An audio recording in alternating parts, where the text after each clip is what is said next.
Hey everyone, James here again. A new report released in December 2020 says that pop songs are getting shorter, and by the year 2030, most will be under 2 minutes long. All of this and reasons why in today's Music Biz. So back in December, a group of scientists who work for Samsung released a report that says our attention spans are shrinking. Now back in the year 2000, the average person's attention span was about 12 seconds long. But today, in 2020, or 2021 now, it's about 8 seconds, which is a 33% drop in just 20 years. And I think a lot of that can be attributed to social media.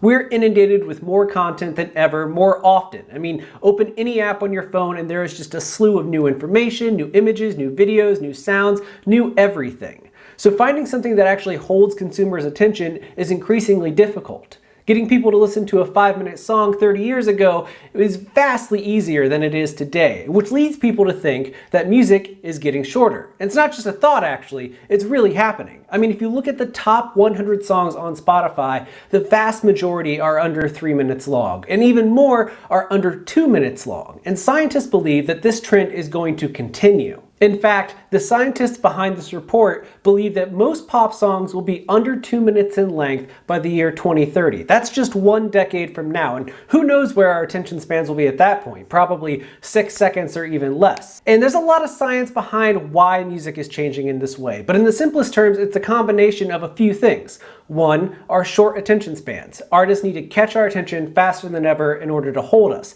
especially if we're unfamiliar with their music. I mean, if you're a fan of somebody like Bad Bunny going into a new single, you're likely to give the entire thing a shot. But if you've never heard Bad Bunny before, you're going to give him less than 10 seconds to really grab your attention. Second, everything is streaming these days, and in order to get money from a stream of a song, at least on Spotify, you need people to listen to at least 30 seconds of that track. So you need to grab them early and hold them for at least 30 seconds, which is 5 times as long as the average attention span. This is why a lot of artists, such as DaBaby, have gotten into the habit of hitting their songs fast and furious. DaBaby will start rapping before the song even really begins. He just comes out the gate swinging in order to grab your attention and make you focus. We're hearing far less songs these days that have extended introductions, and even when they do, they often also release a streaming version of the song that cuts off that long intro and gets right to the point, because, at least in theory, that's what consumers want. Backing up this idea is another report from the UK record label Astero, which found that the average song length has shrank by 1/5 in the last 2 decades.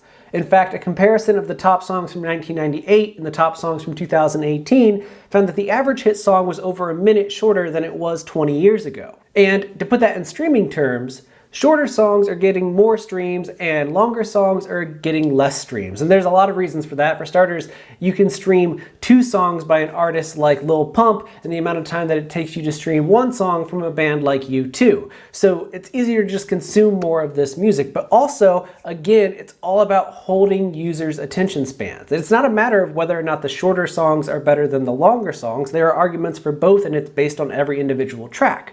But the fact that it's easier to consume these shorter tracks raises the likelihood that you're going to see more of them in the future, because it's all about getting to that 30-second mark. It's not about writing the most incredible song that anyone's ever heard, because you have to get them to listen to it, and that's a battle of attention spans. So there are a few things that I think are going to happen as a result of this information, of these ideas starting to get out there into the world. And whether or not we actually see songs go all the way down to a 2-minute average or not, I think there are a few trends that we will see continue to rise in the years ahead. Now, the first thing that I think we'll see, and probably the most obvious to the average consumer, is that songs will begin to get faster. Now, there will always be room for acoustic tracks and slow love songs, but by and large, pop music, the top 40, will get quicker. And that means that the traditional 80 to 100 BPM of most pop songs from 20 or 30 years ago is going to be replaced by 120, 140, 160, even 200.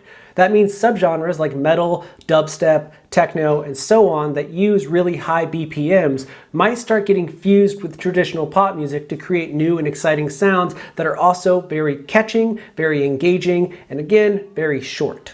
I also think that there are several structural changes that are already happening in pop music that will continue as we move forward. As we've already discussed, the instrumental introduction, which used to be almost in every song is quickly becoming a thing of the past. There's no longer a 30-second intro before the song begins. Songs just start. Likewise, the chorus has moved. A lot of songs are putting the chorus right at the front of the song. Sometimes they simplify it, they give the beat a little less oomph than it has later in the track, but it's up front to get us hooked into the song and pull us in very quickly. In other cases, the first verse is being shortened so that we get to the hook quicker, but still kind of follow a more or less traditional structure. For songs that choose to go first verse into the chorus, I think that we will see the second verse getting shorter in order to give us back into the pre-chorus and right back to that hook. Because again, it's all about getting people hooked. It's all about giving them the most catchy, most memorable part of the song as soon as possible and hoping that they stick around for at least 30 seconds. So if you can hit the ground running with the first verse, get into the chorus, and get people to stay through it and reach the 30-second mark, then a song has technically already done everything it needs to do to make a little bit of money for the artist and the label attached to it. In fact, on the note of second verses, there's a possibility they could disappear altogether, at least in some songs. Why not go first verse, pre-chorus, chorus, bridge, back into the chorus, and then just be done with it? I mean, a few years ago, and by few I mean decades, it used to go first verse, pre-chorus, chorus, second verse, pre-chorus, chorus, bridge, pre-chorus, chorus, chorus, outro. That's way too much material. These days, it's first verse, chorus, second verse, pre-chorus, chorus, bridge, done. There's no long tail to the end of the song. There's not a ton of refrains. It's either an instrumental outro that's very short, or the track just stops. It just kind of ends and leaves you wanting more, hopefully so that you click the replay button. So you might see the second verse disappear, and that's fine because it's going to make people think outside the box a little bit more. Now, I'm not saying that all of these things are good things, and I'm also not saying that the only way to make a hit song is to write a 2-minute pop track. What I am saying is that if you want to play the game of the music business, which is kind of what the streaming economy is making us do, it's making us rethink the approach to marketing and selling music, well then it's useful to maybe inject some of these ideas into future creative writing sessions, to think about how you can make a song be as catchy as possible, as quickly as possible. Maybe you try moving a chorus to the front of the song just to hook people before you pull them into a bigger, more expansive journey throughout the rest of the track. It's not a bad thing to write a long song. I personally enjoy songs that are longer. I like storytellers in my music. But I also love a really catchy song by someone like DaBaby or Dua Lipa that just hits me with a really great hook, gets me to move my feet, and leaves me reaching for the repeat button. There's no right or wrong way to write a good song. But if you want to play the streaming game and really rack up those numbers and get a lot of people to be clicking replay and not skipping past your songs, then it's useful to use some of the information in this video and some of the knowledge that scientists are gaining by studying our behaviors. And if you want to learn even more about the music business and how it's changing as a result of both the streaming economy, the current coronavirus pandemic, and a million other factors, then click the subscribe button down below because that is what we do here at Music Biz.